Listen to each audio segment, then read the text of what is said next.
Welcome to the deep dive. We take your sources, we dig through them, and basically we pull out the absolute best bits to give you a shortcut to, well, really knowing what's going on. Today we're tackling something huge, something that affects, millions of people. Learning English. You hear it all the time, don't you? That whisper. Sometimes it's more like a shout. Learning English is just too hard. Well, it's this feeling that can really sit heavy, It makes you think of, like, impossible grammar, endless word lists, always worrying about messing up. That sense of being totally overwhelmed, like staring up at a giant mountain. It's super common. But here's the thing we're digging into today. What if that's not quite right? What if the way we think about it makes it feel harder than it needs to be? What if our brains are actually set up to learn languages, well, much more naturally, effortlessly even? That's the big question. Our mission, based on this fantastic set of sources a listener sent in, is to unpack a really fresh and honestly a surprisingly simple take on getting fluent in English. We're not just throwing tips at you. We're aiming to pull out actionable, effortless daily steps based on how language learning actually seems to work best. So get ready for some, maybe, surprising ideas here. Stuff that challenges the old ways. This isn't about grinding harder, it's about learning smarter and maybe actually enjoying it so much it stops feeling like work. We want to shift that whole idea of learning English from this massive chore into something that feels, well, good, almost natural. Okay, let's dive in. It really is striking, isn't it, how that idea, that perception of difficulty, just stops people in their tracks. So many feel like they've failed before they even pick up a book. They think it has to be years of painful study. But these sources, they challenge that right away. They basically say, maybe the biggest hurdle isn't English itself. Maybe it's the idea that it's hard. Yeah, that's exactly where I wanted to jump in first. I'm always curious about why so many people get stuck. Is it the vocabulary, the grammar, those tricky pronunciations, whatever it is, that feeling of this is impossible just seems to freeze people. They don't even get started properly. And that's where the sources offer something really liberating, I think. They don't just say, it's not hard. They sort of reframe the whole thing. They argue the real challenge isn't the language complexity. It's often just starting, the inertia, the fear of not being perfect right away.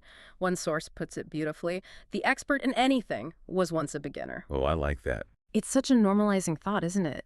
Every fluent speaker, every expert started at zero. They take that first step, probably felt awkward doing it. And this isn't just like feel-good talk. The sources link this to how our brains work. We're built to learn. That first little try, that first attempt is way more important than getting it perfect. It starts building momentum. That feels freeing. Yeah. Because you look at someone speaking fluently and you think, wow, I could never, you forget their day one, right? When they were stumbling too. So the message for you listening is basically, you don't need to be perfect to start. It's not about being flawless now. It's just about having the guts to take that first tiny step, even if it feels small or wobbly. That little bit of courage opens the door. Precisely. The sources really encourage us to just drop that burden of needing to be perfect immediately. The goal isn't mastery tomorrow, it's bravery today. Being okay with being a beginner, that first step, no matter how small it seems, is huge because it breaks that cycle of just thinking about it, hesitating. It turns wanting to learn into actually learning. And getting that mindset right, well, that's the real gold here, I think. It makes everything else feel more effortless because you've tackled the biggest barrier yourself. I love that reframe. Okay, so mindset shifted. We're ready to be brave beginners. Where do we actually, start doing something? The sources have some really practical, low-stress strategies, things that fit that effortless idea. And the first big one is read simple things every day. And the key detail here, they really stress this. Not huge, scary textbooks. Forget those for now. Think accessible, enjoyable even. Short stories, comic books, maybe children's stories, or just flicking through news headlines in English. It feels less like homework, more like something you might actually choose to do. Yeah. Absolutely. It reminds me of people trying to learn by translating dense philosophy texts. They burn out so fast. These sources steer clear of that trap, and they explain why this simple reading works so well. It's about tapping into subconscious learning. When you're reading a simple story you enjoy, you're not actively thinking, okay, present perfect tense here. You're just following the plot, right? Your brain, though, it's picking things up without you even trying. It's like learning to ride a bike. You didn't study physics. You just did it, and your brain figured out the balance. Implicit learning, they call it. So you enjoy the story, and the English kind of grows in the background. Pretty much. Your brain's amazing at noticing patterns, what words go together, how sentences are built. When you're relaxed and reading something fun, that pattern-finding part works best. Plus, things like comics give you pictures, news headlines have a familiar structure. That helps you understand right away, which feels good, builds confidence, and fights that too hard feeling.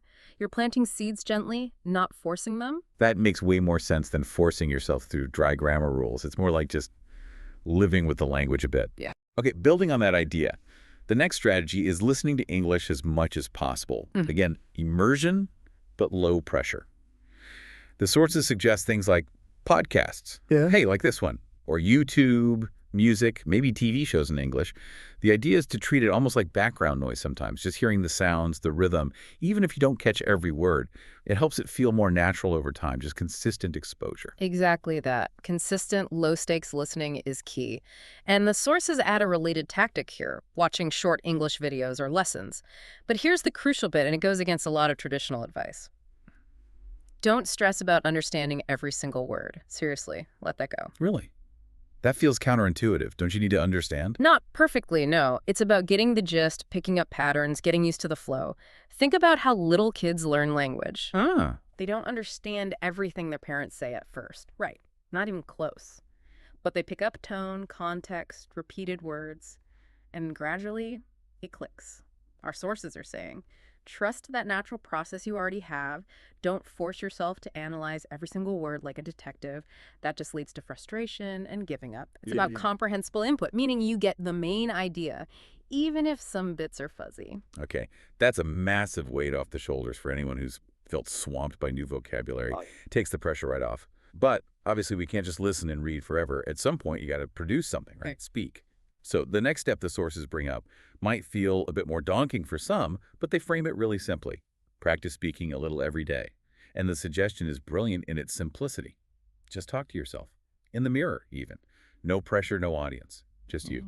They give examples like saying, today is a good day, or I'm learning English, or just describe what you see around you. Yeah, simple things. It's about getting your mouth and brain used to forming English sounds and sentences. Zero stakes. And this leads right into tackling that huge monster, the fear of making mistakes. People get so shy, worried about grammar, saying things wrong, looking silly. Totally. It stops people from even trying to talk. But the sources have this fantastic quote, mistakes are proof that you are trying. I love that. That's good. It reframes mistakes completely. They're not failures, they're just data, signs you're pushing yourself. Essential for learning, actually. So the advice is, don't be shy. Don't wait until your grammar is perfect, because it never will be. Not even for native speakers, just speak. That act of trying, even imperfectly, builds confidence, improves your pronunciation naturally, helps grammar sink in. It's all about progress, not perfection. If you're not making mistakes, you're probably playing it too safe. Permission to be imperfect. That's powerful. Okay, so we're reading, listening, and bravely starting to speak, even to ourselves. And it's not just about setting aside study time, is it? The sources really push this idea of weaving English into your actual life. Make English part of your daily routine. Little things, they suggest, like change your phone's language setting to English. Write your shopping list in English. Maybe text a friend in English if they're up for it. These aren't massive life changes. They're described as little habits. But the idea is they add up big time. Exactly. It's about making English feel normal, part of your world, not some extra task you have to bolt on, like maybe you mentally narrate making your coffee in English. Simple stuff. Consistency over intensity. And this connects to another really important mindset piece that the sources bring up. Don't compare yourself with others. Oh, that's a big one. Especially now with social media, you see everyone else seemingly doing great. Exactly. It's so easy to see someone speaking fluently and just feel completely deflated about your own pace. It's a total motivation killer. But the alternative they offer is so much healthier. Compare yourself with yesterday's self. Ah, okay. Internal benchmark. Precisely. Yeah. It puts the focus entirely on your personal journey, your growth. And progress is always possible on that scale. Did you learn one new word today? Watch one short video. Say one sentence you couldn't yesterday. Then the sources say, you are improving, full stop. It fosters that steady motivation because you can always find some small win. It kills the pressure of competing and brings back the simple joy of getting a little bit better each day. Your path is yours alone. That's just such a good way to approach learning anything, really. Celebrating the small wins builds you up instead of tearing you down. Yeah. And wrapping up the core ideas, the sources offer one final quote that seems to perfectly capture this whole philosophy. They do. It really pulls it all together. Learning a new language is not about being perfect. It's about being brave. That just nails it, doesn't it? It's the courage to start, the bravery to open your mouth even when you know it won't be perfect, the resilience to keep going day by day without demanding flawlessness.